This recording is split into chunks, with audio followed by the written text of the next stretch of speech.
தேவன் நமக்கு மீண்டுமாக ஒரு நாளை தந்து நம் அனைவரையும் கூட்டி சேர்த்து அவருடைய சத்தியங்களை தியானிக்கும்படியாக கிருபை தந்திருக்கிறார்.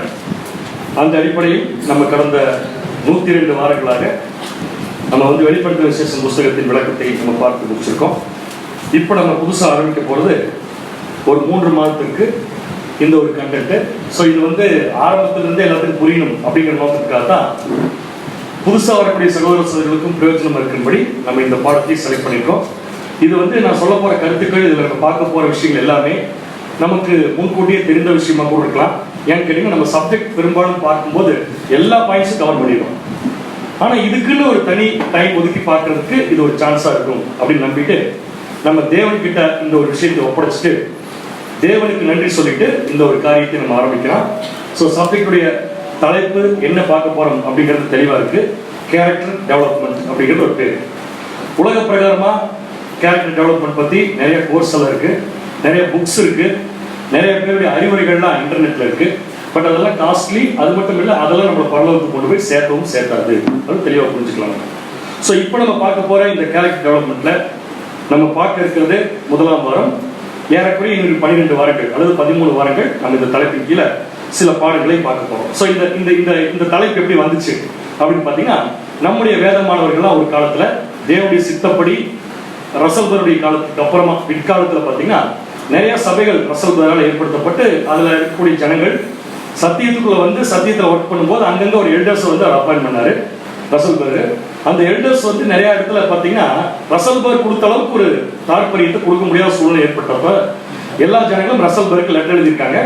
என்ன கெடுதல்னா, இந்த மாதிரி எங்களுக்கு கொஞ்சம் ஆவிக்குரிய உணவு பற்றாக்குறையா இருக்கு அப்படின்னு சொல்லி எழுதினப்பதான் எல்லா சபையுடைய எல்டர்ஸ்க்கும் ரசல்பர் கொடுத்த ஒரு கருத்து என்னன்னா, நம்ம வேணா ஒன்று பண்ணலாம், ஒரு ப்ரிப்பரேஷன் ஒர்க் ஒன்று பண்ணிட்டு அந்த ப்ரிப்பரேஷன் ஒர்க்கை உங்க எல்லாத்துக்கும் தரேன், நீங்க படிச்சுட்டு அதை போய் நீங்க சபைகளில் ப்ரெசென்ட் பண்ணீங்கன்னா யூஸ்ஃபுல்லா இருக்கும். நீங்க இந்த படிச்சு முடிக்கும் போது ஆட்டோமேட்டிக்கா எல்லாருமே கேட்கறவங்களும் தயாராகிடுவாங்க, படிக்கிறவங்களும் தயாராகிடுவாங்க. நீங்க ஒரு ஆவிக்குரிய வளர்ச்சிக்குள்ள போறதுக்கு பிரயோஜனமா இருக்குன்னு சொல்லிட்டு அவர் கொடுத்த ஒரு ஐடியா வச்சு என்ன பண்ணிருக்காங்க, பிற்காலத்தில் வந்த ஜனங்கள் டெவலப் பண்ணி ஒரு புஸ்தகம் மாதிரி அதை தயார் பண்ணி போட்டிருக்காங்க. அந்த புஸ்தகத்தில் இடம்பெற்றக்கூடிய அத்தனை கருத்துக்களும் ரசல்பருடைய ரீபிரிண்ட்ஸ்லயோ வால்யூம்ஸ்ல இருந்த கருத்துக்களை எடுத்து போட்டிருக்காங்க. இப்போ நம்ம என்ன பண்ண போறோம், எல்லாத்தையும் அப்படியே நம்ம வரிசையா படிக்க போறதில்ல, பைபிள் மாதிரி படிக்க போறதில்ல. அங்கங்க ஒரு சில பாயிண்ட் மட்டும் எடுத்து நம்ம படிச்சு இந்த நாட்களை நம்ம பிரயோஜனப்படுத்திக் கொள்ளலாம். ஸோ வீக் நம்பர் 1க்கு வந்திருக்கோம் இல்லைங்களா. ஸோ கேரக்டர் அப்படிங்கிறத பத்தி கொஞ்சம் படிச்சுட்டு அதுக்கப்புறம் கேரக்டர் டெவலப்மெண்ட்டை பத்தி படிச்சுட்டு அதுக்கப்புறம் நம்முடைய கேரக்டர் டெவலப்மெண்ட் எப்படி இருக்குங்கிறத பத்தி படிக்கலாம். முதல்ல கேரக்டர் அப்படிங்கிறத பத்தி கொஞ்சம் ஆழ்ந்த சிந்தனைக்குள்ள நம்ம கொண்டு போகணும். இதை மேலோட்டமா மற்ற சப்ஜெக்ட் கேட்கிற மாதிரி கேட்டோம்னா இது ஒரு மனசுக்குள்ள ஊடுருவி செல்லக்கூடிய விஷயமா கண்டிப்பா இருக்காது. ஏன்னா ஒரு புஸ்தகத்தில் எழுதக்கூடிய கருத்துக்களை முதல்ல பாக்குறப்ப கொஞ்சம் அந்த மைண்ட் செட்டை நம்ம முதல்ல மாத்திக்கணும். சரிங்களா. கருத்துக்களை பகிர்ந்து கொள்வதற்கும் கருத்துக்களை பார்ப்பதற்கும் மனதை தயார்படுத்தும். ஸோ அந்த மனதை தயார்படுத்தக்கூடிய முதல் விஷயத்தை இப்போ நான் உங்ககிட்ட சொல்றேன்.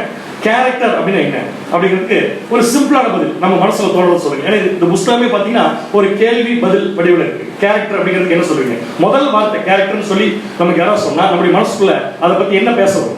கேரக்டர் அப்படின்னா நல்ல குணலட்சணம். அப்படியே இங்கிலீஷ்ல இருக்கிற தமிழ்ல சொல்றீங்க, பரவாயில்ல. நடத்தை. அப்புறம் வேற ஏதாவது நல்ல கேரக்டர் என்ன பண்ணுறது? பயங்கரமான விளக்கமான வருது. நல்ல கேரக்டர், பிதாவுடைய சாயல், அந்த மாதிரி கருத்துக்கள் என்ன வருது உங்களுக்கு எப்படி மனசுக்குள்ள கேட்கிறப்ப பிப்ளிக்கலா திங்க் பண்றதுக்கும் வேர்ல்ட்ல திங்க் பண்றதுக்கு நிறைய வித்தியாசம் இருக்கு. அதாவது நம்முடைய சத்தியத்தின்படி யோசிச்சு பார்க்கறதுக்கும் உலக பிரகாரமா யோசிச்சு பார்க்கறதுக்கு நிறைய வித்தியாசம் இருக்கு. ஏன்னா அந்த கேரக்டர்ங்கிற வார்த்தை உலகத்திலையும் நிறைய இருக்கு. உலக பிரகாரமா நிறைய பேர் யூஸ் பண்றாங்க, உலக பிரகாரமா நிறைய பேர் இதை டெவலப் பண்ணிட்டு இருக்காங்க. அதனால இந்த கேள்வி இப்படி கேட்க வேண்டியதா போச்சு. ஸோ ஃபர்ஸ்ட் ஒரு உலக பிரகாரமான நபர்கிட்ட போய் இந்த ஒரு கேள்வி கேட்டா, அதாவது நீங்க பிரிக்கிறீங்க, நீங்க யாராக மாற விரும்புகிறீர்கள் அப்படின்னு சொல்லி கேட்டா உலக பிரகாரமான ஜனங்களுடைய பதில் என்னவா இருக்கும்? அதுல இருந்து நம்ம கேரக்டர் ஸ்டார்ட் பண்ணலாம். நீங்க யாரா மாற விரும்புறீங்க அப்படின்னு சொல்லி கேட்டா அம்பானி, மோடி, கரெக்ட், ஓகே. அப்புறம் இன்ஜினியர். யாராவது உலக பிரகாரமான ஒரு விஐபி கொண்டு முன்னாடி வச்சுக்கோ, கரெக்டுங்களா? இப்ப அந்த விஐபியை முன்னாடி கொண்டு வச்சுட்டு அந்த ஒரு இம்பார்ட்டன்ட் பர்சன் நம்ம மாறணும். என்ன அர்த்தம்? இப்ப நம்ம அந்த பர்சன் மாதிரி இல்ல, கரெக்டா? இப்ப அந்த பர்சன் மாதிரி நம்ம இல்ல. ஆனா கேள்வி கேட்டவன என்ன முடிவு பண்ணிட்டா, நான் இப்ப அப்படி இல்ல, ஆனா அந்த மாதிரி நானு மாற போறேன்னு சொல்றேன் இல்லைங்களா. சோ இப்ப ஒரு நபரை மனசுக்குள்ள கொண்டு வந்தீங்க இல்லையா, அந்த நபர் மாதிரி மாறணும்னு நம்ம ஏன் திங்க் பண்றோம்? கொஸ்டின் ஏன் அந்த நபர் மாதிரி மாற திங்க் பண்றோம்? அவருடைய கேரக்டர். சூப்பரான பாயிண்ட் தான். ஒரு சிலர் என்ன விளக்கம் கொடுக்க வாய்ப்பு இருக்குன்னா, நான் வந்து செலக்ட் பண்ண கேரக்டர் வந்து பணக்காரர், அதனால நான் பணக்காரரை மாற விரும்புன்னு சொன்னா, அதே பணக்காரர் ஒரு கெட்டவராக இருந்தா நம்ம திங்க் பண்ணுவோமா அவர் மாதிரி மாறணும்ட்டு?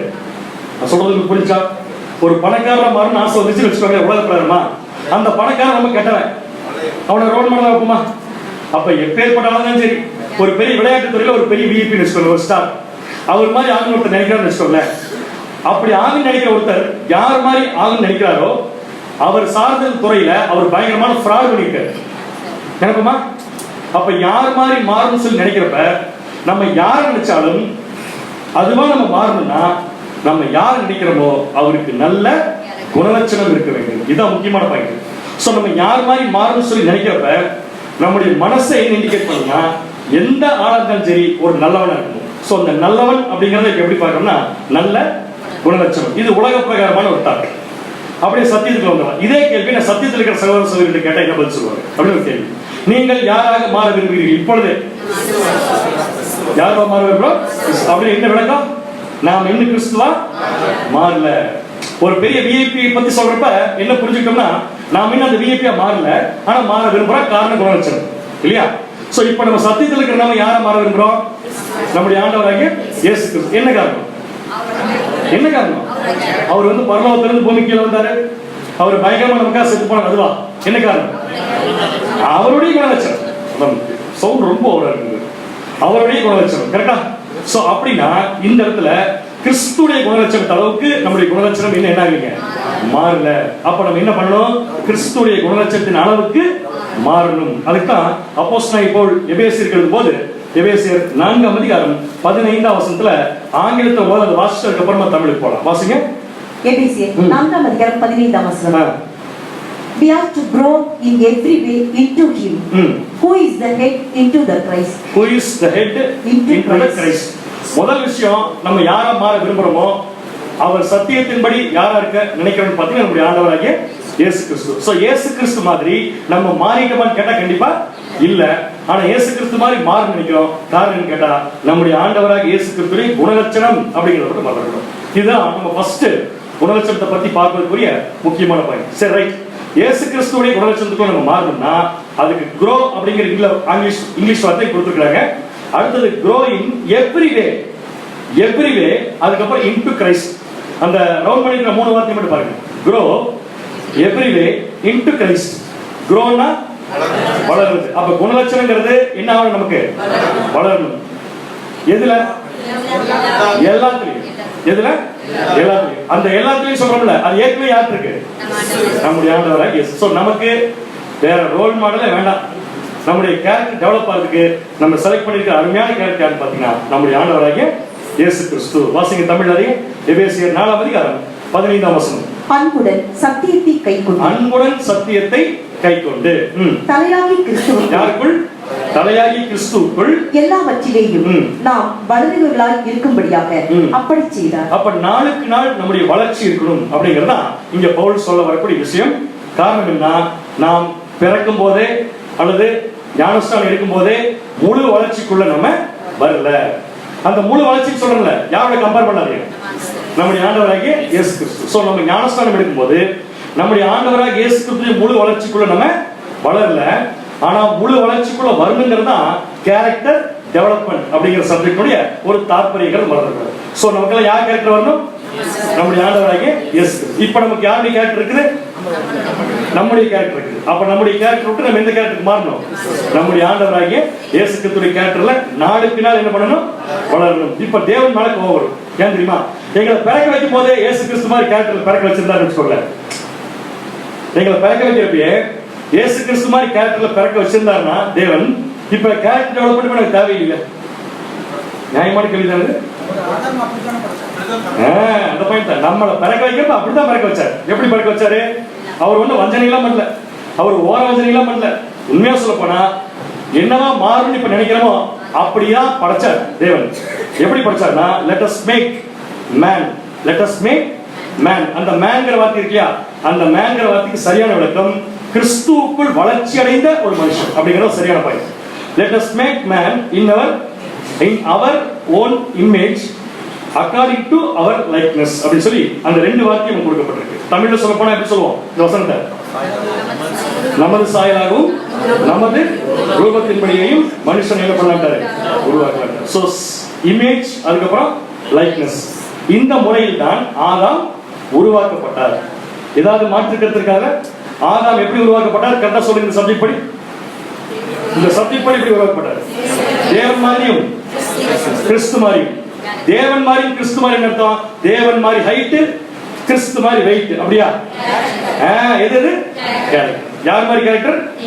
தேவன் மாதிரி கேரக்டர். அடுத்தது கிறிஸ்து மாதிரி கேரக்டர். இப்படித்தான் மனுஷனை தேவன் உருவாக்கி இருக்காரு. ஆனா அது போனதுனால இப்ப திருப்பி அந்த ரேஞ்சுக்கு போறதுக்காக இப்ப என்ன பண்றோம்? கேரக்டரை டெவலப் பண்றதுக்காக நாம் வந்திருக்கோம். சரி, இமேஜ்னா என்ன? லைக்னஸ்னா என்ன? சாயல் என்ன? ரூபம்னா என்ன? சாயல் என்றால் சாயல், ரூபம் என்றால் ரூபம். அதான் கேரக்டர். அதான் கேரக்டர். தேவனுடைய கேரக்டரை இந்த வசனம் எப்படி சொல்றதுன்னா, கிறிஸ்துவுடைய கேரக்டர் தேவனுடைய கேரக்டர் எப்படி சொல்றதுன்னா சாயல் ரூபம் சொல்லிருக்கு.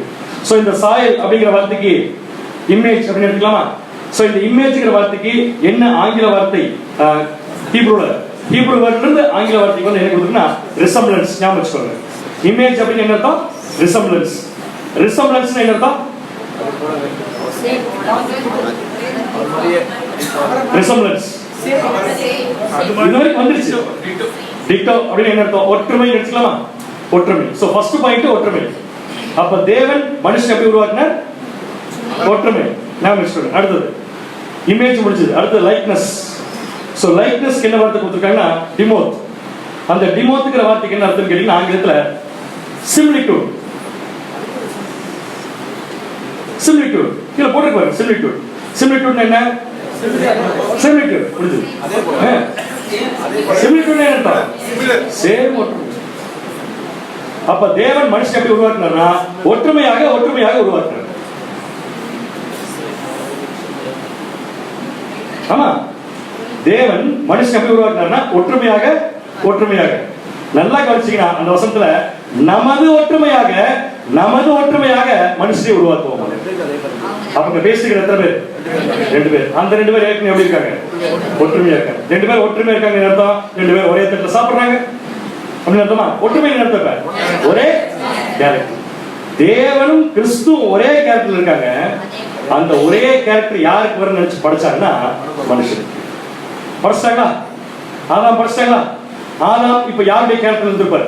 யாருடைய கேரக்டர்? தேவன் கிறிஸ்து. இப்ப அது இறந்து போச்சு. ஆனா படைக்கப்பட்டப்ப கட்டாயமா ஆதாம் யாருடைய கேரக்டர்ல இருந்திருக்குன்னு சொல்லி பாத்தீங்கன்னா தேவன் கிறிஸ்து.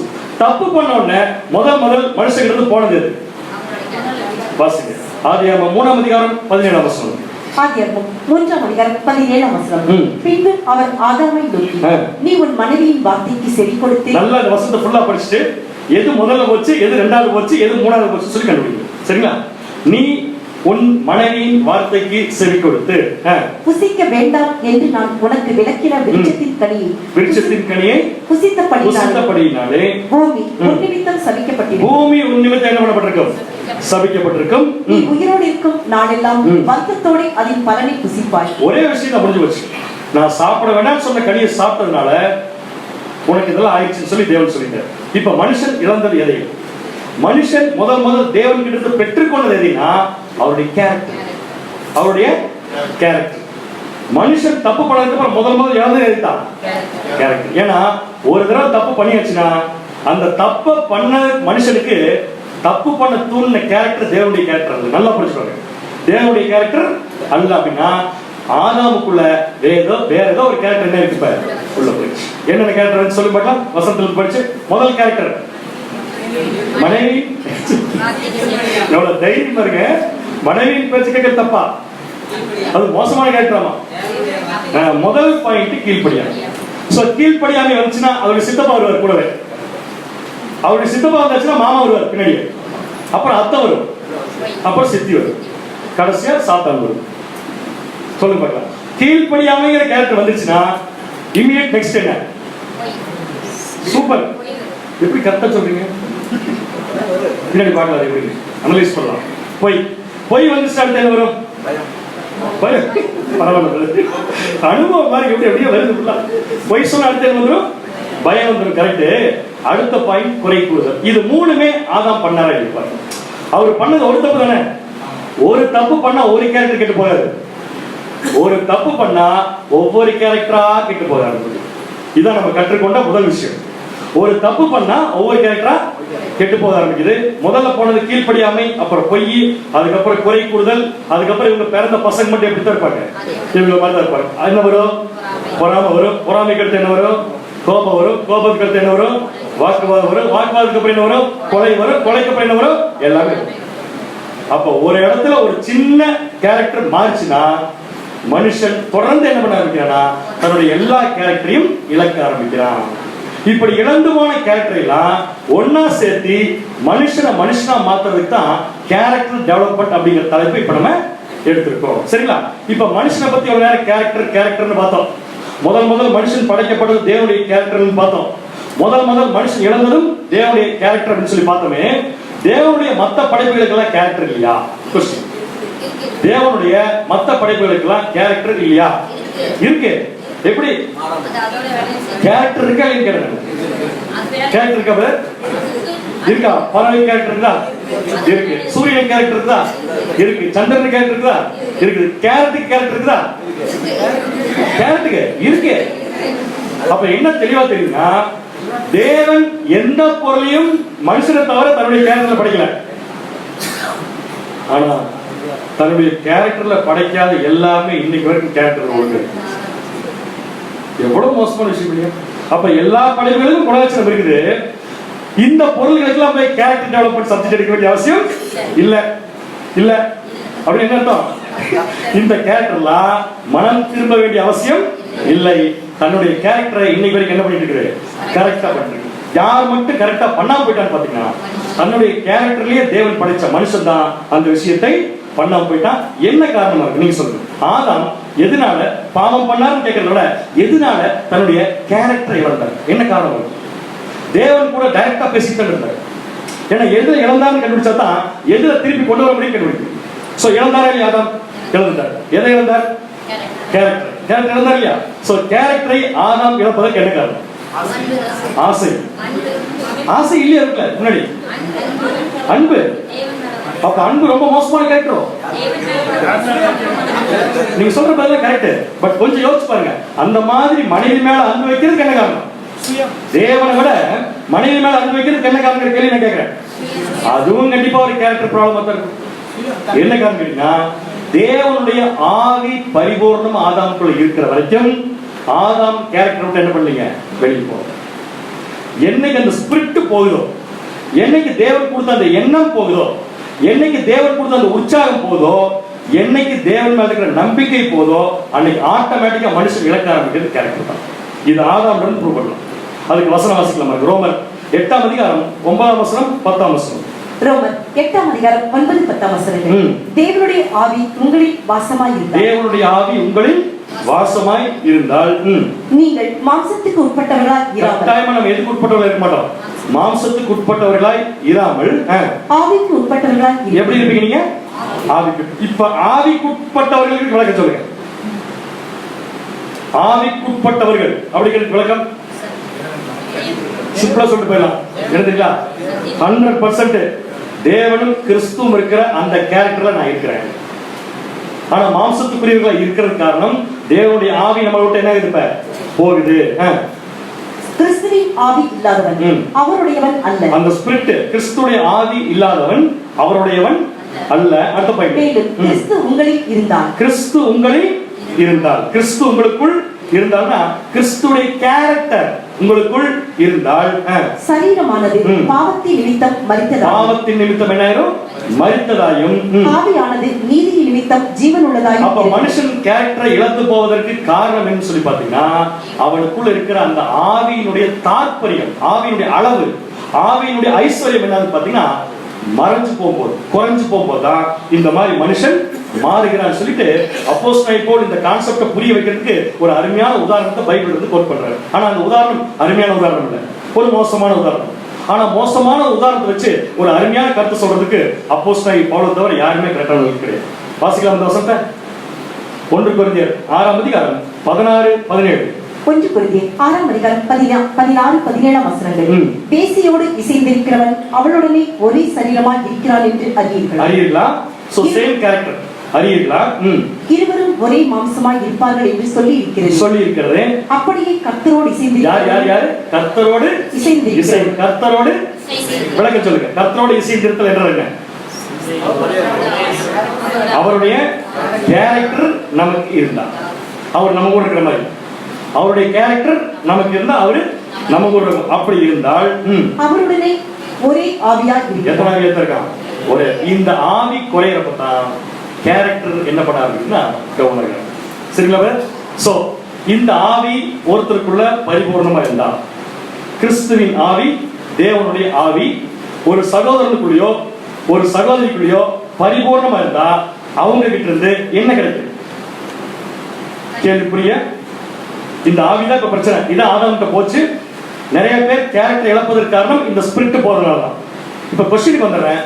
ஒருவேளை இந்த ஸ்பிரிட் ஒருவேளை இல்லை இருக்கணும் நமக்குள்ள இருந்தா நம்ம கிட்ட இருந்து என்ன கிடைக்கும்? பணிவு, கனி.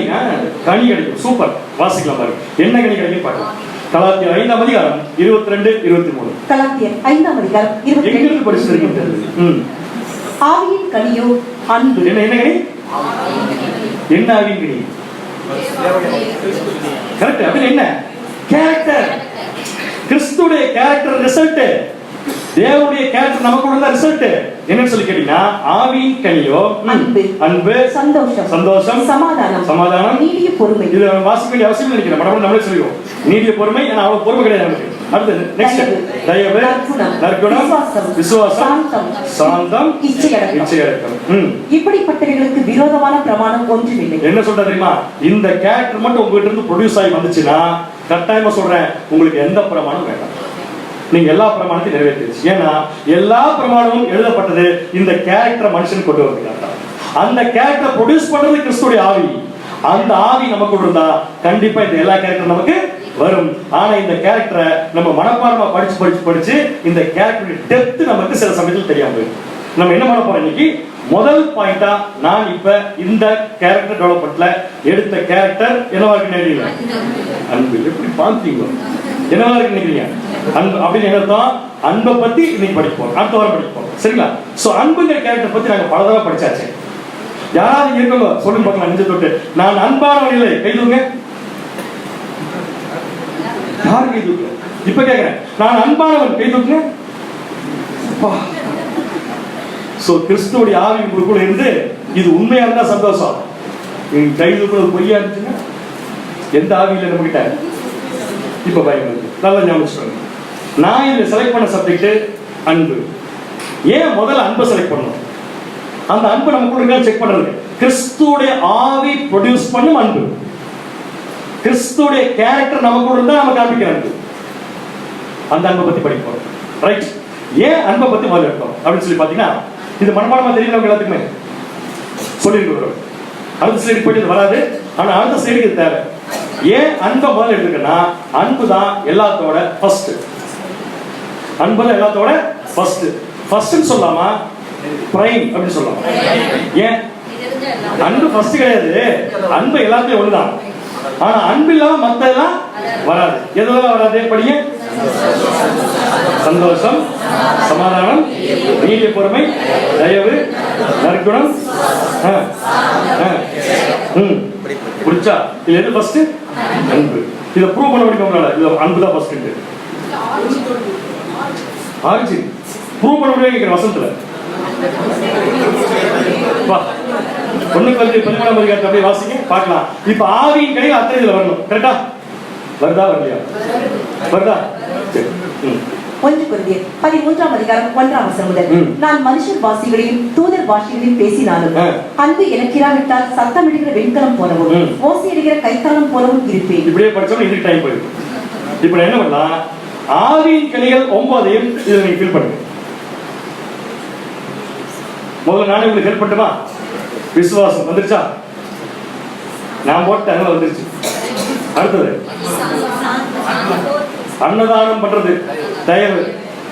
அப்பா வருது. அப்புறம் நெக்ஸ்ட் நீடிய அப்புறம் சாந்தம், அப்புறம் அயோக்கியமானதை செய்யாது, நற்குணம்.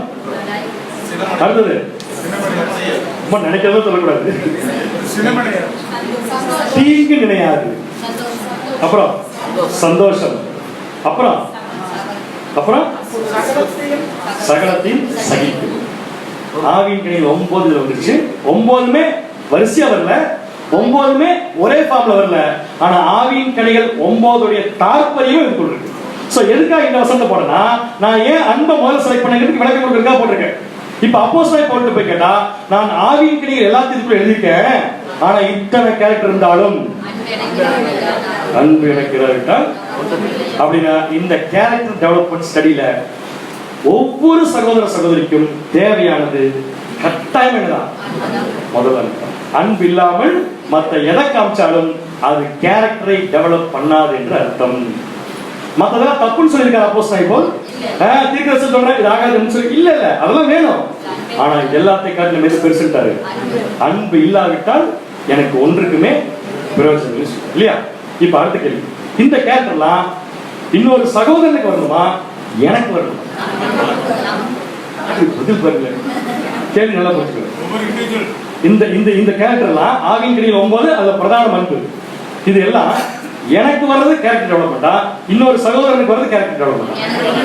நான் இந்த சப்ஜெக்ட் பேசிட்டு நான் உங்களுக்கு தான் எடுத்துருக்கேன் சப்ஜெக்ட். அன்பு இருக்கிறத எடுத்துருக்கேன். தேங்க்யூ பாத்திரலாம், எனக்கு இருக்கான்னு பார்க்கலாம், போக தெரியும் சரிங்களா? சோ இந்த சப்ஜெக்ட்ல நல்ல அப்போஸ்தலன் பவுல் சொல்றது பாத்தீங்கன்னா அதிகமா யூஸ் பண்ண வார்த்தை என்ன பாருங்க, மற்றவங்களா என்னையா, எனக்கிராவிட்டால் இருப்பேன், எனக்கிராவிட்டால் எனக்கு, எனக்கிராவிட்டால் அப்படி என்ன அர்த்தம்? இந்த கேரக்டர்லாம் எனக்கு வேணும். இதுல முதன்மையானது தான் அன்பு. புரிஞ்ச உங்களுக்கு? சோ சப்ஜெக்ட்ல எந்த பாயிண்ட் மட்டும் ஃபர்ஸ்ட் கேரக்டர்னா என்னன்னு படிச்சோம், அப்புறம் கேரக்டர் தேவன் நமக்கு கொடுத்தான் படைச்சாருன்னு படிச்சோம், அந்த கேரக்டர் தான் முதல் ஆதாம் இழந்தாருன்னு படிச்சோம், அந்த கேரக்டர் டெவலப் பண்றதுக்கு படிக்கலாம்னு வந்திருக்கோம். அந்த படிப்புல முதல்ல எடுத்தது அன்பு ஏங்கிறதுக்கு விளக்கம் பார்த்தாச்சு. சோ இந்த கேரக்டர் நம்ம ஒவ்வொருத்தருக்கும் நம்ம டெவலப் பண்ணுங்கிறத படிப்பதற்காக வந்திருக்கோம். புரிஞ்சவங்களுக்கு ரைட். அடுத்த பாயிண்ட், அன்பை பத்தி. அன்பு கொஞ்சம் காமிங்க. அன்பு யாருக்கு வேணும்? காமிங்க. பைபிள் இடத்துல காமிங்க. யாராவது அன்பை காமிங்க. அப்ப அன்பே இல்லை யாருக்குமே காமிங்க. காமிங்க அப்ப பிரச்சனையே இல்லை, இல்லாட்டி கூட என்ன சொல்லிடலாம் இருக்குது காமிக்க முடியும். அப்படி கிடையாது. அன்புங்கிற வார்த்தைய வாயில சொல்லி அதோடைய அதோடைய அதோடைய டெப்த ஆழத்தை புரிய வைக்க முடியாது. அன்புங்கிற வார்த்தைய வேற எந்த ஃபார்ம்லயும் வெளியே கொண்டு வர முடியாது. ஏன்னா அன்பு அப்படிங்கிறது ஒரு குவாலிட்டி, ஒரு குவாலிட்டி. குவாலிட்டிங்கிறது கேரக்டர் எல்லாமே ஒரு குவாலிட்டி தான். அதுல முதல் குவாலிட்டி நம்ம எடுத்திருக்கிறதுன்னு சொல்லி பாத்தீங்கன்னா அன்பு. அதாவது மனிதனுக்கு தேவையான குவாலிட்டி. கடையில போய் ஒரு பொருள் வாங்குறோம், வாங்குறோமா வாங்குறது இல்லையா? கடையில போய் ஒரு பொருள் வாங்குறோம், வாங்குறோமா வாங்குறது இல்லையா? வாங்குறோம். அதுக்கு எதுக்கு வம்பு, என்ன பொருள் வாங்கணும்னு கேட்பீங்கன்னு சொல்லி உங்க யோசனை என்ன பொருள் கடைசியா வாங்கணும்னு சொல்லி போயிட்டு கரெக்டா திங்க் பண்ணிக்கோங்க. நம்ம கடைசியா என்ன பொருள் வாங்கணுங்கிற திங்க் பண்ணிக்கோங்க சரிங்களா? அந்த பொருளை வாங்குறப்ப என்ன காசு ஆனாலும் பரவாயில்ல சொல்லி முடிவு போயிட்டோம். காசு கையில் இருக்கு, கடைக்காரருக்கு பொருளை கொடுத்தாரு, உடனே வாங்கிட்டு வந்துருமா? என்ன பாப்பா? என்ன பாப்பா? குவாலிட்டி. ஏன் நல்லா இருக்கும்? ஏன் கொடுத்த காசுக்கு சரியான பொருள் கிடைக்குதான்னு சொல்லிட்டு அப்படின்னு சொல்லி பார்க்கணும். கரெக்ட். அதாவது என்ன மீனிங்னா எந்த ஒரு பொருளா இருந்தாலும் அதுக்கு ஒரு குவாலிட்டி இருக்கு. மைக்கு ஒரு குவாலிட்டி இருக்கு, இந்த ராடுக்கு ஒரு குவாலிட்டி இருக்கு. இது இப்படி நிச்சா உடஞ்ச வச்சு வச்சுக்கோங்க, இன்னும் நான் பேச முடியாது. இந்த ஸ்பீக்கருக்கு ஒரு குவாலிட்டி இருக்கு, இங்க உட்காந்துருக்கவங்களுக்கு ஒரு குவாலிட்டி இருக்கு. அந்த குவாலிட்டி பேர் என்ன? அன்பு. அன்பு மட்டுமல்ல, நிறைய குவாலிட்டி இருக்கு. அந்த மாதிரி ஒரு குவாலிட்டி தான் எதுன்னு சொல்லி பாத்தீங்கன்னா அன்பு. ரைட். அன்புங்கிறது ஒரு குவாலிட்டினா அந்த குவாலிட்டி ஒரு பொருளுக்கு தானா வந்துருமா? நீங்க போய் ஒரு பொருள் வாங்கினீங்க, என்ன பொருள் நினைச்சிருப்பீங்க தெரியும். அந்த அந்த பொருள் குவாலிட்டி இருக்கணும் வாங்கணும், அந்த குவாலிட்டி தானா வந்துச்சா? அந்த குவாலிட்டியோட என்ன பண்ணணும்? உருவாக்கும். சரி, இதுக்கு என்ன குவாலிட்டி சொல்லுங்க. ஒரு ஃப்ரூட் ஜூஸ் போய் கடையில் வாங்கி குடிக்கிறோம், என்ன குவாலிட்டி இருக்கு பாருங்க. இப்பவே எல்லாம் நாக்கே இதோட குவாலிட்டி என்ன? சுவை. சோ இந்த ஃப்ரூட் ஜூஸ் உடைய குவாலிட்டி எப்படி வருது? என்னென்ன விஷயங்கள், எவ்வளவு, என்ன, எப்பப்ப, என்னென்ன, எவ்வளவு, எப்பப்ப சேர்ந்தா தான் இந்த சுவை வரும். ரைட்? சும்மா எல்லாம் சுவை வராது. இல்லை நம்ம போட்டு குடிக்கிற ஜூஸ் சில பேர் குடிச்சிட்டு கண்டபடி திட்டம் நம்ம கேள்விப்பட்டிருக்கோம்ல. ஏன்? என்னென்ன, எப்பப்ப, எப்படி எப்படி சேர்க்கிறது நமக்கு தெரியல. அப்ப சுவை அப்படிங்கிறது அது தானா வந்துடாது. குவாலிட்டி அப்படிங்கிறது மனுஷனுக்கு தானா வந்துடாது. அதை உருவாக்கணும். சோ ஒரு ஃப்ரூட் ஜூஸை குவாலிட்டியா உருவாக்கணும்னா என்னென்ன தேவை? ஃப்ரூட்ஸ் தேவை. சூப்பர். அழுகின பழத்தை வாங்கிட்டு போய் ஜூஸ் தானே போட போற, அழுகிறது தெரியாம போன்னு சொல்லிட்டு நம்ம அழுகிறதெல்லாம் தெரியாம கட் பண்ணி போட்டு உள்ள ஜூஸா போட்டா குடிக்கிறவர் கண்டுபிடிச்சிருவாரு இது குவாலிட்டி இல்ல. சோ பழம் நல்லா இருக்கும் போதுமா? பழம் மட்டும் நல்லா இருந்தா, பழம் மட்டும் நல்லா இருந்தா போதுமா? அடுத்தது சுகர் எவ்வளவு? இவ்வளவு எடுத்து உள்ள போட்டு குடின்னு சொல்லி கொடுத்தா என்ன பண்ணுவோம்? குடிச்சிட்டு சுகர் தானே நிறைய சேர்த்து சொல்லி கொடுத்தா குடிக்க முடியாது. சோ கரெக்டான சுகர் தேவை, கரெக்டான தேவை. அடுத்தது நெக்ஸ்ட் எங்க நீ படிச்சு வருகிறீங்களா? தண்ணி. ரைட். சோ இந்த மூணும் இருந்தா ஒரு சுவையான ஃப்ரூட் ஜூஸ் ரெடி ஆயிடுமா? சரியான விகிதம். சூப்பரா கண்டுபிடிச்சிங்க எல்லாத்தையும். அப்படின்னா ஒரு ஃப்ரூட் ஜூஸ்க்கு குவாலிட்டி அதோட டேஸ்ட்னா அந்த டேஸ்ட்டை உருவாக்குறதுக்கு இத்தனை விஷயங்கள் இப்படி இப்படிலாம் செயல்பட்டா தான் டேஸ்ட் வரும் இல்லையா? சோ இப்ப மனுஷனுக்கு குவாலிட்டி எது? முதல் குவாலிட்டி நம்ம பார்க்கிறது அன்புனா, இந்த அன்பு உருவாகணும்னா எதெல்லாம் சேர்க்கணும்? ரைட்? அதுதான் எக்ஸாம்பிள் சொன்னேன். எது அன்பு, எது அன்பு இல்லை. அடுத்தது அன்பு எப்படி செயல்படும், அன்பு எப்படி செயல்படாது, அன்பு ஒரு மனுஷனை எப்படி நடத்தும். இத்தனை ஃபேக்டர்ஸ் இருக்கு. இத்தனை ஃபேக்டர்ஸும் இத்தனை காரணிகளும் சரியான விகிதத்தில் ஒரு மனுஷங்கிட்ட சேர்றப்பதான் அவனுடைய கிரியைகள் இருந்து ஒரு குவாலிட்டி, அந்த குவாலிட்டி தான் என்ன பேருங்க? முதல் குவாலிட்டி என்ன சொல்லி பாத்தீங்கன்னா இந்த அன்பு ப்ரொடியூஸ் ஆகும். சோ அன்பு என்ற முதல் கேரக்டர் ஒரு மனுஷனுக்குள்ள டெவலப் ஆகும்னா அந்த மனுஷங்கிட்ட இருந்து சாதாரணமான வராது. அவன் இதெல்லாம் செயல்படுத்தி தான் என்ன பண்ணுன்னா கொண்டு வந்து சேர்க்க வேண்டும். அப்படி கரெக்டான விதத்தில் சரியான பொருட்களை சரியான அளவுக்கு கொண்டு வந்து சேர்ப்பதற்கு பேர் தான் கேரக்டர் டெவலப்மெண்ட். சோ இப்ப நம்ம என்ன கேரக்டர் டெவலப் ஆகிறத பத்தி படிக்க போறோம். அன்பு. ரைட்? அன்பு. சரிங்களா?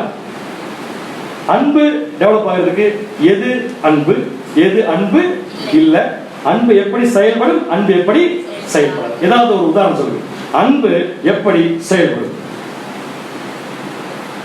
அன்பு யாருக்கு ப்ரொடியூஸ் ஆகணும் அப்படின்னா அது தானா வருமா? வராது. அப்ப என்ன பண்ணணும்? ப்ரொடியூஸ் பண்ணணும்.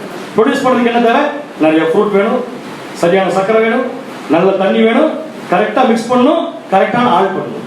அந்த மாதிரி நம்ம ஒவ்வொருத்தருக்குள்ள இருந்தும் தேவன் எதிர்பார்க்கிற குவாலிட்டிக்கு அன்பு வரதுக்கு என்னென்ன விஷயங்கள் நமக்குள்ள இருக்கு, என்னென்ன விஷயங்கள் நமக்குள்ள இருக்கக்கூடாது, எதை எப்பப்ப செய்யணும், எதை எப்பப்ப செய்யக்கூடாது. ஒருத்தருக்கு அன்பு இருந்தா எப்படி போவா, எப்படி நடக்கும், இவ்வளவுதான் சிம்பிள். முதல் விஷயம் நான் கேட்கிறேன், அன்பு எப்படி செயல்படும் அது கூட பதில் சொல்லு. இன்னும் புரியுற மாதிரி சொல்லுங்க. ஒருத்தர் இந்த குவாலிட்டியில 100% பர்ஃபெக்டா இருந்தா எந்த குவாலிட்டியில அவர் எப்படி இருப்பார்? என்ன பதில்? கிறிஸ்துவா இருப்பார்.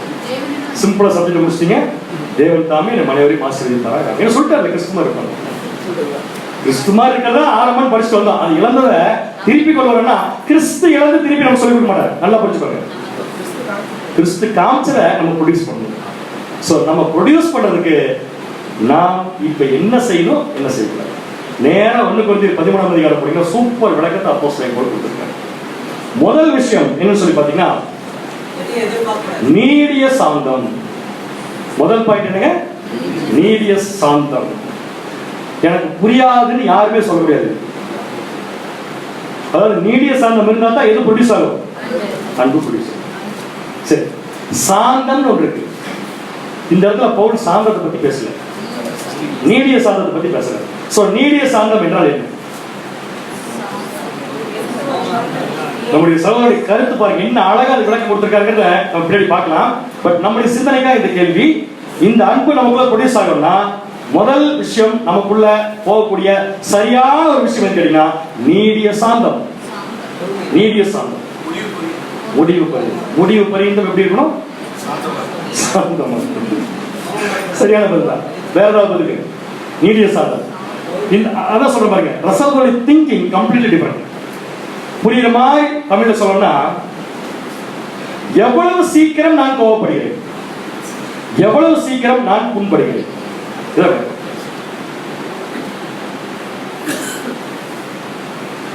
இந்த பேப்பர்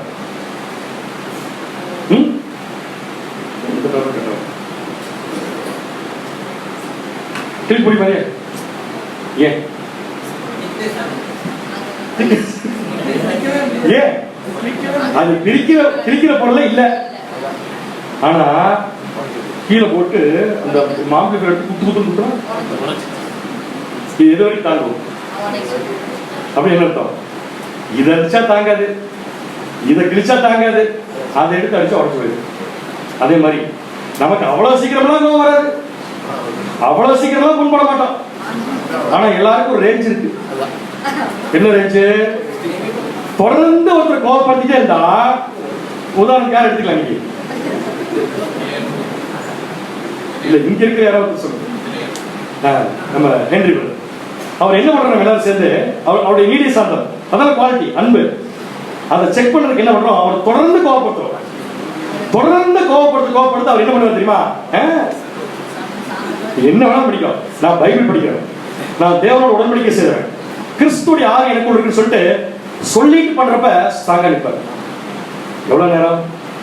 நல்லாவே தெரியும் வேணுட்டு தான் பண்றாங்கட்டு. அதுவே கொஞ்சம் நேரம் ஆக ஆக பக்கத்துல இருக்கிற விபின் பிரதர் வந்து வேற வேற விஷயம் உங்ககிட்ட பேச பேச, உங்களை பத்தி தப்பா பேச பேச பேச இந்த டெம்பரேச்சர் அப்படியே என்ன அர்த்தம் அப்படின்னா, அவர் பேசுற வரைக்கும் உங்களால தாங்க முடியுது, ஆனா அவர் பேச ஆரம்பிச்சதுக்கு உங்களால என்ன பண்ண முடியல. ஸோ உங்களுடைய கெப்பாசிட்டி எவ்வளவுதான்? உங்களை பத்தி பேசுற வரைக்கும் நீங்க கோபப்படாம இருக்கு, அவ்வளவுதான். அப்படியே காயப்படுறதுக்கு வந்துடலாமா? காயப்படுறது இல்லை, புண்படுறது. புண்படுறதுன்னு அர்த்தம் கோச்சுக்கிறது. எவ்வளவு சீக்கிரம் கோச்சுக்க மாட்டேன், அவ்வளவு சீக்கிரம் நான் தான் கோச்சுக்க மாட்டேன். என்ன வேணா பண்ணிப்பேன். நீங்க, நான் பைபிள் படிச்சிருக்கேன், சத்தியம் படிச்சிருக்கேன், என்னை யாரும் ஹர்ட் பண்ண முடியாது. நான் அவமானப்படுவதற்கு தான் வந்திருக்கிறேன். கரெக்டானே? நான் இல்ல பிரதர், எல்லாத்துக்கும் சொல்றேன், நான் அவமானப்படதான் வந்திருக்கிறேன், நீங்க என்ன பண்ணாலும் நான் காயப்பட மாட்டேன் அப்படின்னு சொல்றாரு. அவரை பயங்கரமா காயப்படுத்தக்கூடிய சூழலில் தொடர்ந்து நடந்துட்டே இருக்கிறப்ப கடைசி வரைக்கும் காயப்படாமலே இருந்து காமிச்சாருன்னா அதுதான் அன்பு. எங்கேயாவது ஒரு ஸ்டேஜ்ல டக்கு நம்ம பிடிச்ச விஷயத்தை இன்னொருத்தர் தப்பா பேசுறப்ப, நம்ம ரொம்ப நேசிக்கிற விஷயத்தை இன்னொருத்தர் தப்பா பேசுறப்ப, நம்ம ரொம்ப பேச நினைக்கிற விஷயத்தை மற்றவங்க கேவலமா பேசுறப்ப, அந்த சூழல் இழந்து காயப்பட்டுட்டு மூஞ்சி தூக்கி இப்படி வச்சுக்கிட்டு ஓரமா போய் உட்கார்றோம் பார்த்தீங்களா, அது அன்பே கிடையாது. இதுதான் சகோதரர் விளக்கம் கொடுக்கிறார்.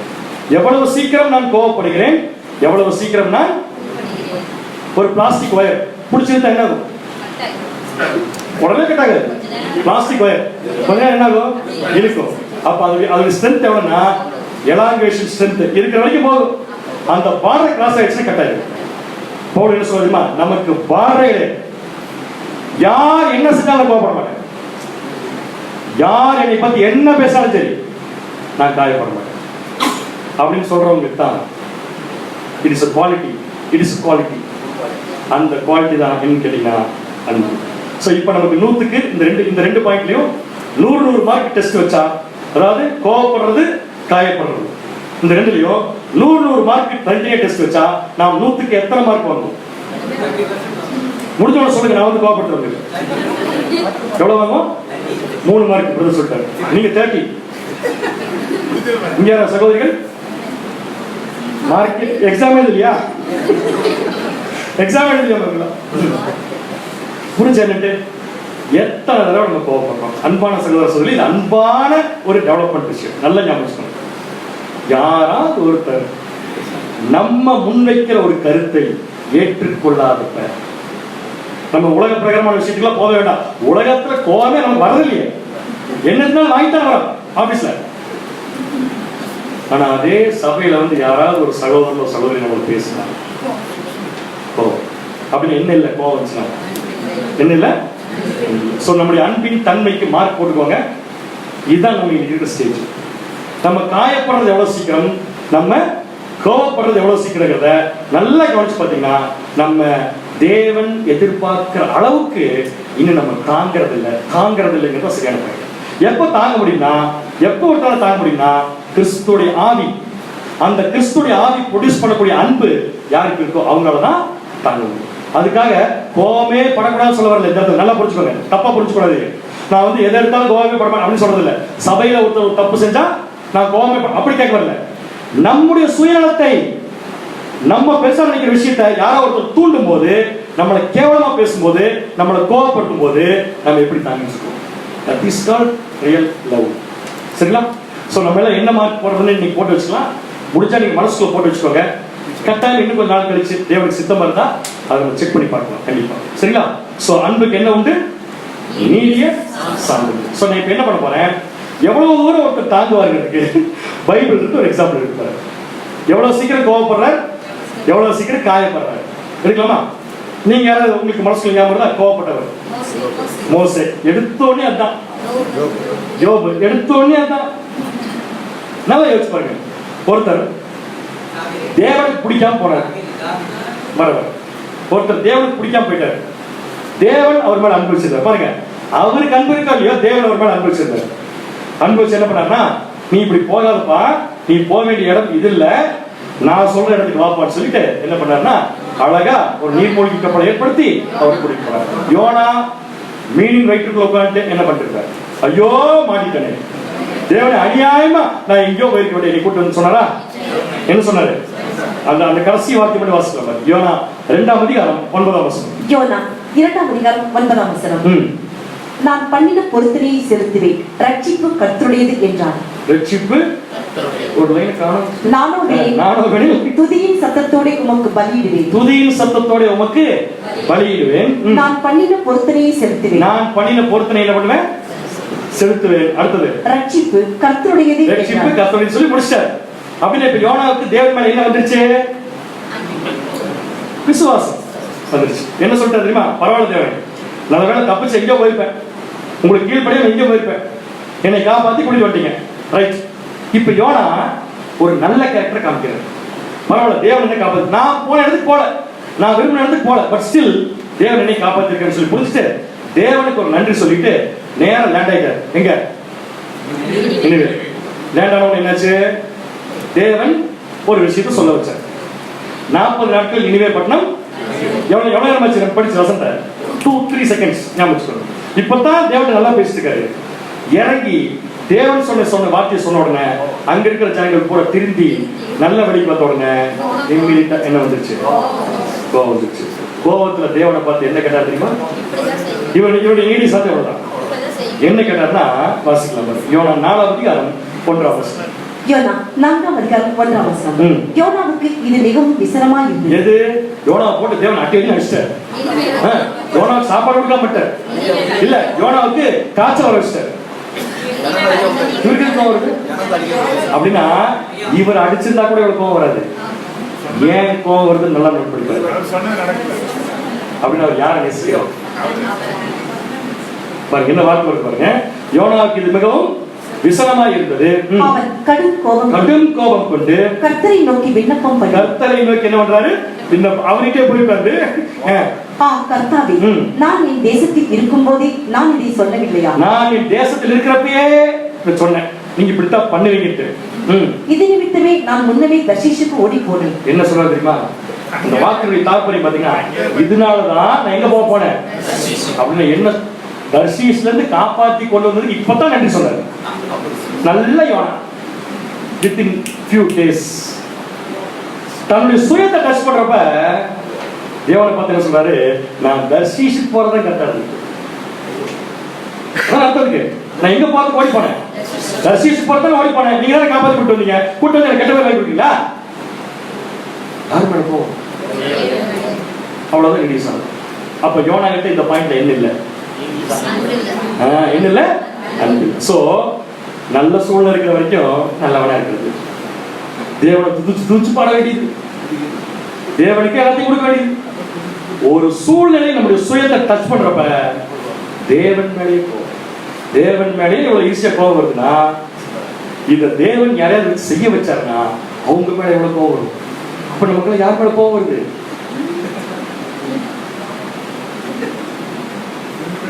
இவ்வளவு நல்லவர்களா இருப்போம் என்பதை கோவமே வரதில்லை. யாருமே யாரும் பற்றி பேசுறதே இல்லை. கோவமே வரதில்லை, கோவமே வரதில்லை, கோவமே வரதில்லை. சொல்ல சொல்ல ஒரு கோவம் வரும். பார்த்தீங்களா என்ன இங்க இதை பத்தி பேசிருக்காரு அவரு. எப்படி மாறுது? இதுதான் மனுஷன். இந்த மனுஷ ஜென்மங்கள் வெளியே வர்றது பைபிளே நமக்கு கருத்துல இருக்கு. ஆனா இதையே வந்து இங்கே மட்டும் ஓகே. இதன் நிமித்தமே நான் தர்ஷீஷுக்கு ஓடி போனேன். நீ இரக்கமும் மன உருக்கமும், இரக்கமும் எல்லாம் தெரியுதுல கிளியரா, இரக்கமும் மனம். அப்ப தேவனை தெரியாதவா சொல்ல முடியாது. யோனாக்கு இரக்கமும் மன உருக்கமும், நீடிய சாந்தமும், நீடிய சாந்தமும், மிகுந்த கிருபையும் உள்ளவரும், மிகுந்த கிருபை உள்ளவரும், தீங்குக்கு மனசாரம் படுகிறவருமான தேவன் என்று தெரியுதுல தேவன் யாரு. ஆனாலும் அந்த தேவன் ஏன் கோவம் இருக்குன்னா அதுக்கு காரணம் எனக்கு கெட்ட பேர் வாங்கி கொடுத்தீங்க தேவன். எப்பப்பெல்லாம் சுயம் பாதிக்கப்படுதோ அப்பப்பெல்லாம் கண்ட்ரோலை இழந்தோம்னா நம்ம கிட்ட கண்டிப்பா என்ன இல்லை. அன்புங்கிற ஒரு சப்ஜெக்ட் எடுத்து படிச்சுட்டு எல்லாம் கை ஒழுக்கிட்டு பக்கத்துல சந்தோஷமா சிரிச்சுட்டு இருக்கோம். இதுக்கு பேர் நீடி சாந்தமா? புரியல உங்களுக்கு கேட்ட கேள்வி. எல்லாரும் சிரிச்சு பேசுறோம், மீட்டிங் முடிச்சு பயங்கரமா கை ஒழிக்கிறோம், கட்டி பிடிச்சுக்கிறோம், பயங்கர சந்தோஷப்படுறோம், பயங்கர உற்சாகமா இருக்கிறோம். இதுக்கு பேர் நீடி சாந்தமா? இதுக்கு பேர் என்னங்க? இதுக்கு பேரு அன்பு. ஆனா நீடிய சாந்தத்தோட அன்பு பாருங்க, அதான் தேவன் எதிர்பார்க்கிறாங்க. என்ன? யார் யாரெல்லாம் கை கொடுக்கிறாங்களோ அவங்களே நம்முடைய சுயத்தை ஏதாவது ஒரு காரியத்தை டச் பண்றப்ப அவங்க மேல திருப்பி அன்பு காமிக்கிறது. அதுதான் நீடிய சாந்தம். சோ நம்ம எவ்வளவு டச் பண்ண வருவோங்கிறது நமக்கு தெரியும். சரிங்களா? சோ இந்த கோபம், இந்த காயம், இது ரெண்டு நமக்கு ஆகவே ஆகாது. வந்துருச்சுன்னா ரிசல்ட் பாருங்க. தேவனை கேள்வி கேட்கிற கண்டிஷன் போயிடுச்சு யோனா, ரைட்? வந்துச்சுன்னா இழப்பு தேவனுக்கு இல்லை. நம்முடைய கேரக்டர் இழந்து போனா இழப்பு தேவனுக்கு இல்லை. யாருக்கு தான்? நமக்கு தான். அவருக்கு பயங்கரமான கோவம் வந்துச்சு. இன்னொருத்தர் இருந்தார் கொலையப்பட்ட, அவருக்கு ஒரு பெரிய ப்ராப்ளம். அந்த பெரிய ப்ராப்ளத்தை தீர்த்து வைக்கிறதுக்கு ஒரு சின்ன பொண்ணு வந்து சொல்லுச்சு. என்ன சொல்லுச்சு? நீங்க அங்க போனீங்கன்னா இவர் என்ன பண்ணாரு? வழக்கமா போற ஸ்டைல்ல பெட்டி படிக்கல, நகை நட்டெல்லாம் எடுத்துட்டு நான் அப்படி போய் வீசுவேன். யார் மேல? எலிசா எடுத்தோம் குணமாக்கு அப்படின்னு சொல்லுவேன். அவர் இன்னைக்கு குணமாக்கிடுவார் அப்படின்னு சொல்லிட்டு தான் போனாரு. அங்க என்னாச்சு? வெளியில வரல. யாரு? எலிசா வெளியில வரல. உடனே இவருக்கு என்ன கோவம் பாருங்க. குணமாக பிரச்சனை இல்லை, என்னை பார்க்க நீ வெளியே வரல. அதான் கோவம் இருக்கு. உண்மையில சொல்றது அவருக்கு என்ன கோவம் ஆச்சு? ரெண்டு ராஜாக்கள் 5ஆம் அதிகாரம் 11ஆம் வசனம். 2 ராஜாக்கள் 5ஆம் அதிகாரம் 11ஆம் வசனம். அதற்கு நாகமான் கடும் கோபம். என்ன கொண்டு? கடும் கோபம். என்ன கோபம்? ஏன் கோபம்? எலிசா முடியாதுட்டாரா? போப்பா உனக்கு கிடையாது போப்பான்றாரு. அவரு சொல்யூஷன் சொல்லியாச்சு. சொல்யூஷன் சொன்னதுக்கு அப்புறம் ஏன் கோபம் வருது? என்னைய மதிக்காம நீ என்ன பெருசா வெளியே வர நீ வீட்டுக்கு கொடுக்குறது? வாசி. புறப்பட்டு போய் அவன் வெளியே வந்து நின்று தன் தேவனாகிய கர்த்தருடைய நாமத்தை தொழுது தன் கையினால் அந்த இடத்தில் தடவி இவ்விதமாய் குஷ்டரோகத்தை நீக்கி விடுவான் என்று எனக்குள். நம்மளும் சில சமயத்துல ஒரு சகோதரர் நமக்கு இப்படித்தான் பண்ணுவார் நினைச்சு போயிருப்போம். ஒரு சகோதரி இன்னொரு சகோதரி இதை நினைச்சுதான் போயிருப்பாங்க. கடைசியில் அங்க போனா அவங்க அந்த பிளானே பண்ணிக்க மாட்டாங்க. அவங்க ஏதோ ஒரு சந்தர்ப்பத்தில் இவங்க பார்க்க முடியாம போயிருக்கோம். எப்படி எடுத்துக்கும்னா நம்ம என்னை விட்டு போட்டு உனக்கு என்ன அங்க பெரிய வேலை, என்னைய பார்க்காம உனக்கு என்ன அவ்வளவு பெரிய வேலை, என்ன அவ்வளவு பெரிய அதான். ஏன் வருது? ஏன் வருது? நான் இவ்வளவு பெரிய பிரச்சனைக்கு தீர்வு கிடைச்சிருக்கு சந்தோஷமா போய் முழுகிட்டு போய் வேண்டியதானங்க. ஆனா என்ன கோவம் வருவருக்கு? அப்படியே வருவாரா மனுஷத்துக்கு இவர் போய் நிற்பாராமா, இவர் பணம் தூக்கி போடுவாராமா, அவர் வருவாராமா, தடவி குணமாக்கிட்டு போப்ப நினைச்சுடுவாங்க. கடுக்கோவம். யாரை கிளப்புறாங்க? ஒருவேளை இப்படியே கோவத்தோட போயிருந்தாங்க என்ன இருக்கும்? போயிருப்பாரு கிறிஸ்தவத்திலே. ஆனா ஒரு வேலைக்காரர் அழகா உட்காந்து ஏன்பா நாகமான் அவர் என்ன சொன்னார்? என்ன சொன்னார்? உன்னை 7 கடல் 7 மலை தாண்டி குதின்னு சொன்னாரா? போய் அங்க இருக்க ஒரு தோட்டத்துல இருந்து பழம் பறிச்சுட்டான்னு சொன்னாரா? அதையெல்லாம் சொன்னா நீ பண்ணிருக்க. ஏன்னா அதை பண்றதுக்கு நீ தயாரா இருக்க. ஆனா உன் சுயத்தை வெறுப்பதற்கு நீ தயாரா இருக்க. அதனால அவனுக்கு என்ன வந்துச்சு பாரு, இறங்கித்தான் பாறையில உடனே அப்படியே அந்த கோவம் டவுன் ஆகி இறங்கி வெளியே வந்ததுனால யாருக்கு பிரயோஜனம்? நம்ம கூட அப்படியே ரைஸா இருப்ப. கொஞ்சம் அந்த வேலைக்காரன் சொன்ன மாதிரி யோசிச்சுட்டு, அவங்க யாரு? நம்முடைய சகோதரன். அவங்க யாரு? நம்முடைய சகோதரி. அவங்களை யார் இப்படி பண்ண வச்சிருக்கா? யார் பண்ண வச்சிருக்கா? தேவன். யாருக்காக? எனக்காக. எதுக்காக? கேரக்டர் டெவலப் ஆகுது அப்படின்னு சொல்லிட்டு அழகா போய் இறங்கினா குணமாயிடலாம். இது நாகமான் இருந்து கத்துக்கிட்ட விஷயம் இல்லையா? சவுல் நீ சொன்ன அருமையான எக்ஸாம்பிள். என்ன பிரச்சனை இருக்கு? ராஜா தானே, ராஜா தான். என்ன பிரச்சனை இருக்கு?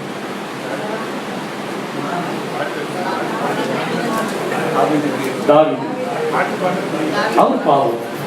பாட்டு பாடினாங்க. பாட்டு பாடுறது நல்ல விஷயம் தான். ஏன்னா இவரை பத்தி பல தடவை பாட்டு பாடியிருப்பாங்க. அப்பெல்லாம் ஒண்ணுமே வரல. இப்ப என்ன வந்துருச்சு?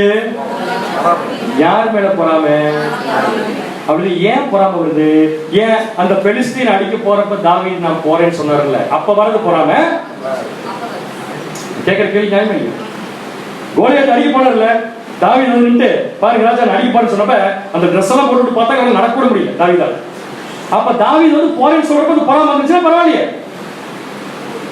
அடி வாங்குற படிச்சுட்டு ஜெயிச்சுட்டு வந்ததுக்கு அப்புறம் அவர் ஜெயிச்சுட்டு வந்தாரு ஜனங்க சொல்றது பொறுத்து புரியுது. என்ன மோசமான கேரக்டர்! இதெல்லாம் அன்புன்னு சொல்ல முடியுமா நம்மளால? கட்டாயமா சொல்ல முடியும். 1 சாமுவேல் 18ஆம் அதிகாரம் 8-9. 1 சாமுவேல் 18ஆம் அதிகாரம் 8-9 வசனங்கள். அந்த வார்த்தை சவுலுக்கு விசனமாய் இருந்தது. விசனமாய் இருந்தது. எந்த வார்த்தை? அந்த வார்த்தை 1000 10,000 நம்ம ஜனங்களா சும்மா இருந்துக்கலாம் பேசாம. அவரு இப்ப இந்த பாட்டை பாடி விட்டு அவருக்கு பாவம் நீடிசான வகுப்பு 1000 10,000 பாட்டு பாடி அவன் மிகுந்த எரிச்சல் அடைந்து தாவீதுக்கு 10,000 எனக்கோ 1000 கொடுத்தார்கள். இன்னும் ராஜாங்க மாத்திரம் அவனுக்கு குறைவாக இருக்கிறது என்று சொல்லி அண்ணாள் முதற்கொண்டு சவுல் தாவீதை காய் மகாரமாய் தாவீது ஏதாவது தப்பு பண்ணாரு. ஆனா அண்ணாள் முதற்கொண்டு என்ன பண்ண ஆரம்பிச்சாரு? தாவீத கொலை செய்யற நோக்கத்தோட பார்க்க ஆரம்பிச்சாரு. ஏன் கேட்டா அவ்வளவுதான் லிமிட். அந்த லிமிட்டை தாண்டினா ஆட்டோமேட்டிக் என்ன வந்ததுன்னா கோவம். இது கோவப்படுறது.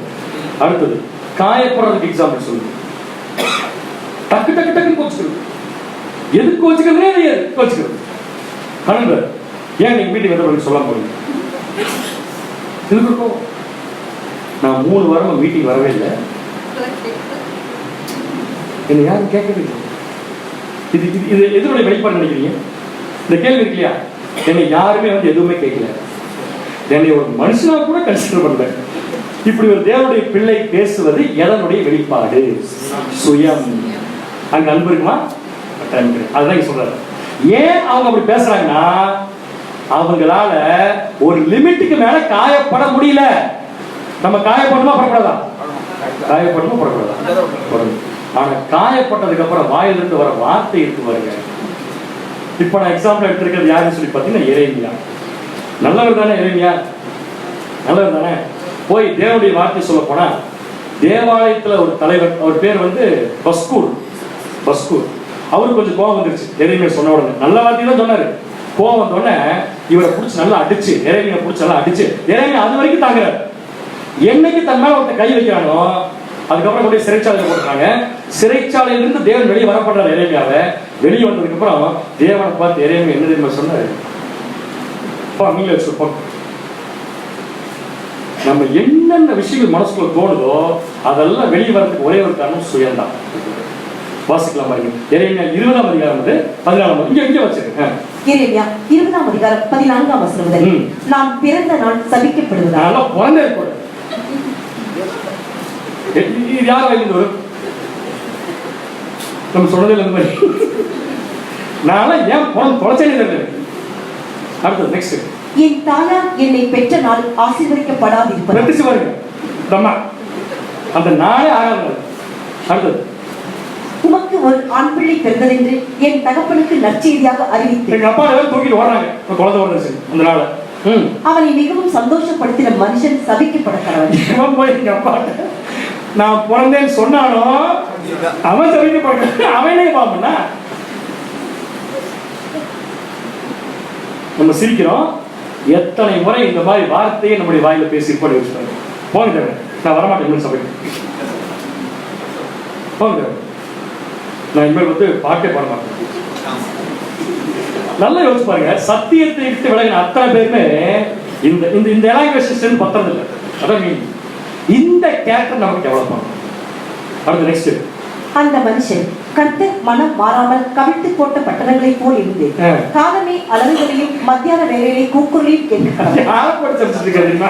இவர் பிறந்தப்ப உங்க அப்பா சொன்னார்.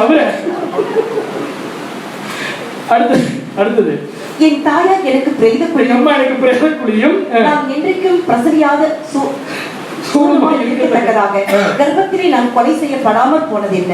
எங்க அம்மா கொஞ்சம் கூட அறிவே இல்லை. எனக்கு கர்ப்பத்திலே கொன்றுச்சு வச்சுக்கோங்க. பிறந்திருக்க மாட்டேன்ல. நான் வருத்தத்தையும் சஞ்சலத்தையும் கண்டு என் நாட்கள் வெட்கமால் கழியும்படிக்கு நான் கர்ப்பத்திலிருந்து வெளிப்பட்டது என்ன? அன்பான சகோதர சகோதரிகளே, தயவு செஞ்சு யாரும் காயப்படவே கூடாது. காயப்படலாமா? நம்ம என்னை இவர் அப்படி சொல்லிட்டார். என்னை இவர் கேட்கவே இல்லை. என்ன என்கிட்ட பேசவே இல்லை. என்ன மீனிங் இருக்கு? உள்ள சுயம் வேலை செய்து ஏன் சொல்ல போறீங்க? என்னை கூட்டிட்டு போறீங்க. என்னை கூட்டிய நீங்க வந்து கீபோர்டு போட்டீங்க. நான் தான் இங்க பாட்டு பாடணும், நான் தான் போட்டோ எடுக்கணும் அப்படின்னு ஒருத்தர் கேட்ட என்ன அர்த்தம்? இதுதான் இன்டைரக்டா தேவன் என்ன கேட்கணும்னா ஏன்டா தேவனையே கொண்டு வந்து சேர்த்து. ஸோ கேரக்டர் அப்படிங்கிறது ஒரு சாதாரணமான விஷயங்களா இல்லவே இல்லை. இவர் பாருங்க, இவர் கொஞ்சம் எலாங்குவேஷன் சேர்த்து அதிகம் இருக்கு. கொஞ்சம் அதிகம். ஏன்னா ஒய்ஃப் சொன்னப்போ தாக்கு பிடிச்சாரு. அது வரைக்கும் பைத்தியக்கார பேசுற மாதிரி பேசுறேன் சொல்லிட்டு சுயம் தச்சாகிறப்ப தேவனை பார்த்து என்ன தேவன் கொஞ்சம் கூட கண்ணே கிடையாது வந்துருக்கலாம். யோபு 19:1-2. யோபு 19ஆம் அதிகாரம் 1-2 வசனங்கள்.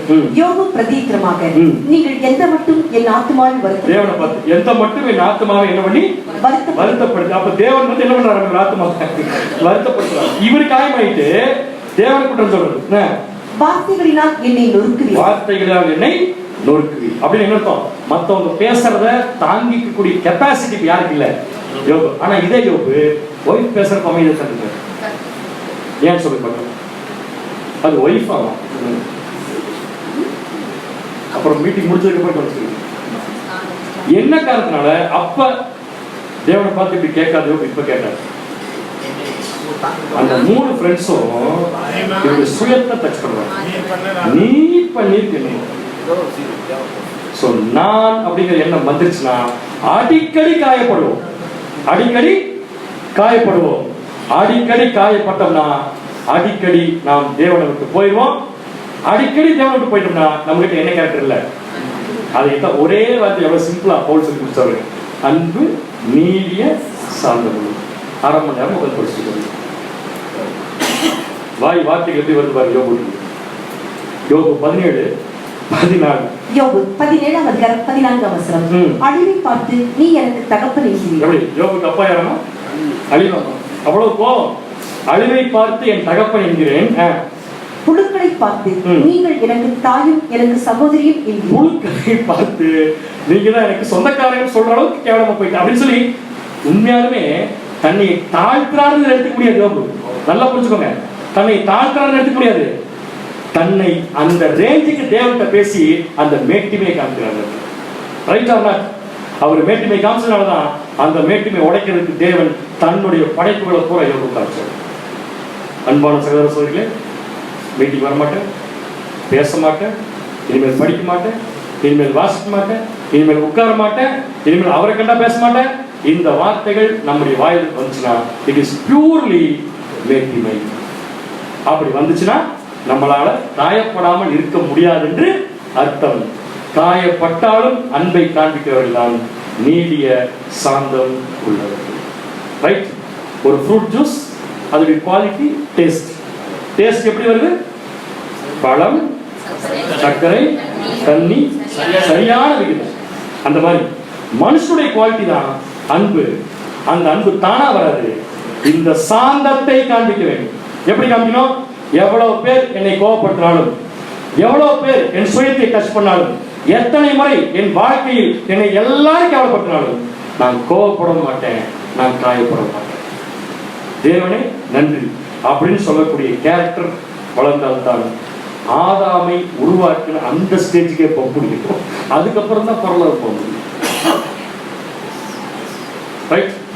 ரெண்டாவது ஃப்ரூட்ஸ் முடிஞ்சது, அடுத்து சர்க்கரை. அன்பு அன்பு அங்க வந்துருச்சு. தாராளமா சொல்ல அன்பு தயவு. தயவு உள்ளது என்ன? பாபு பிரதர் கேட்டப்ப 10,000 எவ்வளவு அன்பு கண்ணன் நான் கொடுக்கல. கண்ணன் நான் கஷ்டப்படுறப்ப எனக்கு 25,000 உதவி செய்யும். எவ்வளவு அன்பு தெரியுமா இருக்கு.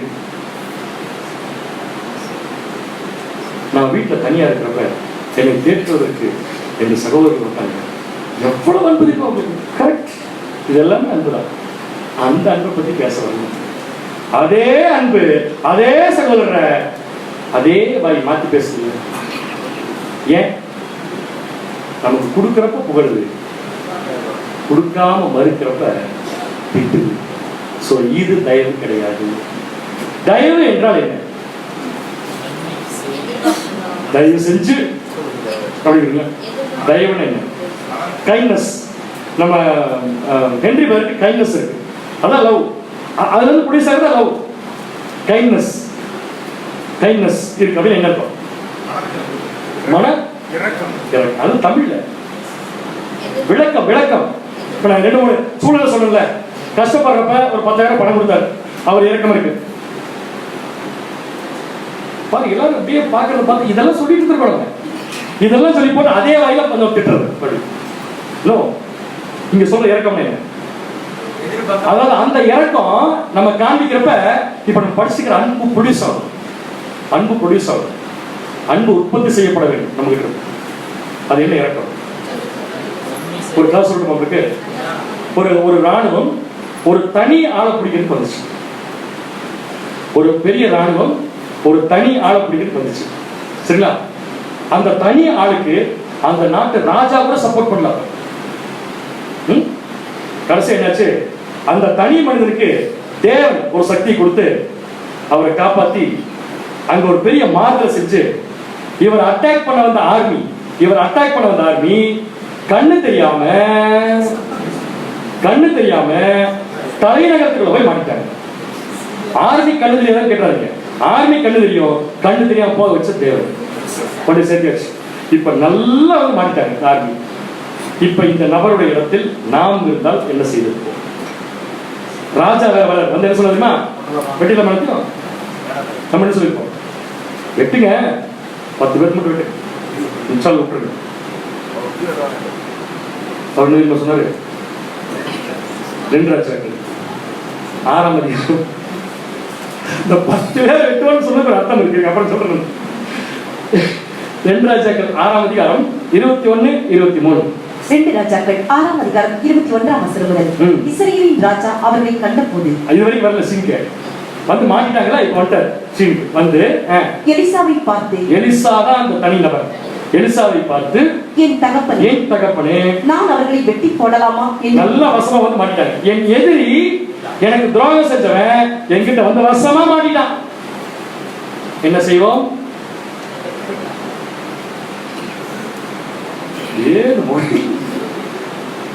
என்ன செய்வோம்?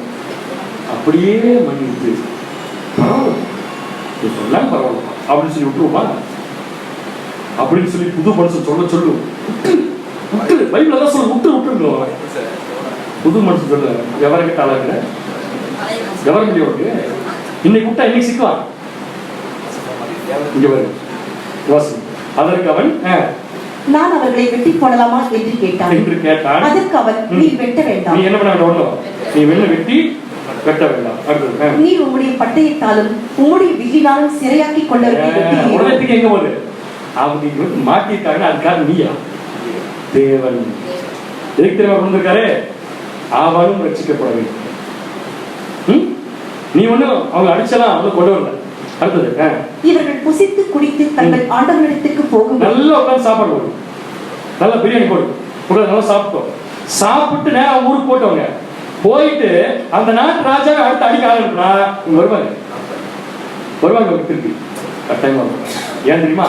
இவ்வளவு அருமையான மனிதருக்கு எதிராக லோகசேல அந்த ராஜாவை பார்த்து கேள்வி கேட்பாங்க. ஒண்ணுமே இல்லை. நம்முடைய எதிரி கூட நம்மளை பார்த்து கேரக்டரை கத்துக்கிறது பேர் தான் தயவு. இதுக்கு மேல விளக்கம் கொடுக்க முடியாது.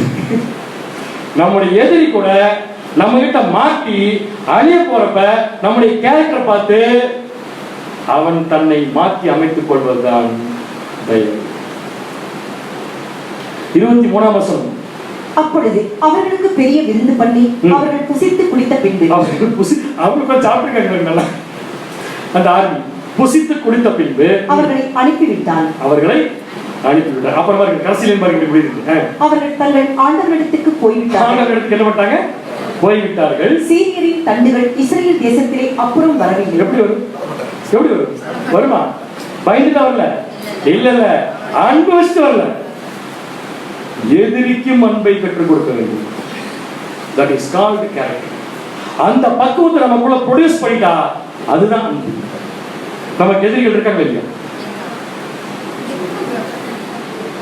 அப்படியே பக்கத்துல அப்படியே பார்க்க இருக்காங்க இல்லையா? இருக்காங்க. நம்முடைய பழைய மனுஷன் நமக்கு ஒரு எதிரி இல்லையா? அந்த மனுஷன் கூட அன்பு காமிச்சு திருத்தின்னு சொல்ல வரல.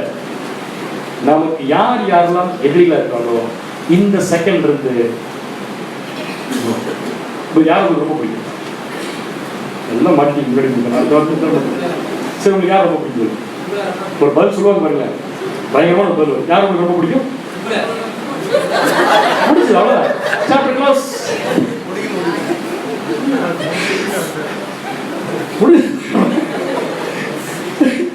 யார் ரொம்ப பிடிக்கும்னா ஒரு பதில் வருது பாத்தீங்களா? பதில் வராம உட்காந்துருந்தாங்க பாத்தீங்களா? அதை புதுசா. ஏன் தெரியுமா? ஒருத்தர் ரொம்ப பிடிக்கும்னா கட்டாயமா மற்றவங்களை அதை விட கம்மியா பிடிக்குதுன்னா, மற்றவங்க நம்ம கம்மியா பிடிக்குதுன்னா அது பேர் அன்பா? இல்லை இல்லை இல்லை. 2 வசனம் வாசிச்சு பிடிக்கலாம். இந்த வாரம் சொல்லிட்டேன். 1 பேதுரு 3ஆம் அதிகாரம் 9ஆம் வசனம். 1 பேதுரு 3ஆம் அதிகாரம் 9ஆம் வசனம். தீமைக்கு தீமையையும் உதாசனத்துக்கு உதாசனத்தையும் சரி கட்டாமல் சான்ஸ் கிடைக்கிறப்ப கூட சரி கட்டாமல் அதற்கு பதிலாக நீங்கள் ஆசீர்வாதத்தை சுதந்திரித்துக் கொள்ளும்படி அழைக்கப்பட்டிருக்கிறீர்கள். சரி பேதுரு, நீங்க சாதாரண ஆட்கள் கிடையாது. மிகப்பெரிய ஆசீர்வாதத்தை சுதந்திரித்துக் கொள்ள போற ஜனங்களுக்குள்ள இந்த மாதிரி அற்பமான கேரக்டர் எல்லாம் இருக்கவே கூடாதுங்கிறது அவருடைய பாயிண்ட். அறிந்து ஆசீர்வதி. யாரை ஆசீர்வதிகள்? எதிரி ஆசீர்வதிகள். ரோமர் 16ஆம் அதிகாரம் 19ஆம் வசனம். ரோமர் 16ஆம் அதிகாரம் 19ஆம் வசனம். உங்கள் கீழ்ப்படிதல் யாவருக்கும் தெரிய வந்திருக்கிறது. உங்கள் கீழ்ப்படிதல் யாவருக்கும் தெரிய வந்திருக்கிறது. லெட்டர் எழுதுற ரோமாபுரிக்கு எல்லாரும் தெரிஞ்சு வச்சு நீங்க எப்படி கீழ்படுறீங்கன்னு. நமக்கு இப்படி ஒரு லெட்டர் வந்தா பக்கம் நினைச்சுக்கோ, நம்ம எப்படி கீழ்படிச்சிருப்போம் நமக்கு தெரியும். எல்லாரும் தெரிஞ்சு வச்சுட்டேன்.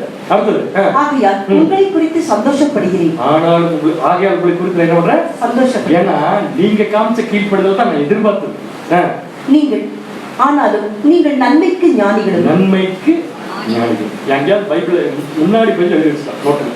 நன்மைக்கு ஞானிகளும் தீமைக்கு பேதைகளுமாய் இருக்க வேண்டும் என்று விரும்புகிறேன். தீமைக்கு பேதைகளாக இருக்க வேண்டும் என்று எண்ணுகிறேன் சொல்லி முடிச்சிட்டேன். சரிங்களா? சோ இந்த அன்பு தயவு அப்படிங்கிற வார்த்தையும் அன்பை ப்ரொடியூஸ் பண்ற ஒரு விஷயம் தான். தயவு எதுல இருக்கணும்னா நம்முடைய வார்த்தை, நம்முடைய பார்வை, நம்முடைய செயல்பாடு, இது எல்லாத்தையும் தயவு இருக்கணும். சரிங்களா? சோ நம்ம அன்பை பத்தி 2 பாயிண்ட் தான் பார்த்துருக்கோம். 1, அன்பு நீடிய சம். அப்படி என்ன அர்த்தம்? எவ்வளவு சீக்கிரம் கோபப்படுறேன், எவ்வளவு சீக்கிரம் காயப்படுறேன், அவ்வளவு சீக்கிரம் அன்பு கிட்ட கிடையாது. 2வது பாயிண்ட் அன்பு தயவு. தயவுன்னு என்ன அர்த்தம்? 10,000 பணம் கொடுக்குறது, கூட போய் சாப்பிடுறது இல்ல. எதிரி வந்து நம்ம காலிலே விழுந்தா கூட, நம்ம காலிலே விழுந்து அவ மாட்டிட்டா கூட அந்த எதிரிக்கும் கேரக்டரை கற்றுக் கொடுத்து அனுப்புற பக்குவம் தான் சொல்லி பார்த்தீங்கன்னா தயவு. சரிங்களா?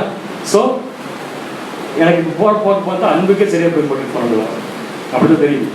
பரவாயில்ல, தேவனுக்கு என்ன சித்தம் இருக்கோ அதை நம்ம பார்க்கலாம். சரிங்களா? ஸோ இந்த 3 பாயிண்ட்டும் மனசுல வச்சுக்கலாமா? 3 பாயிண்ட் என்ன?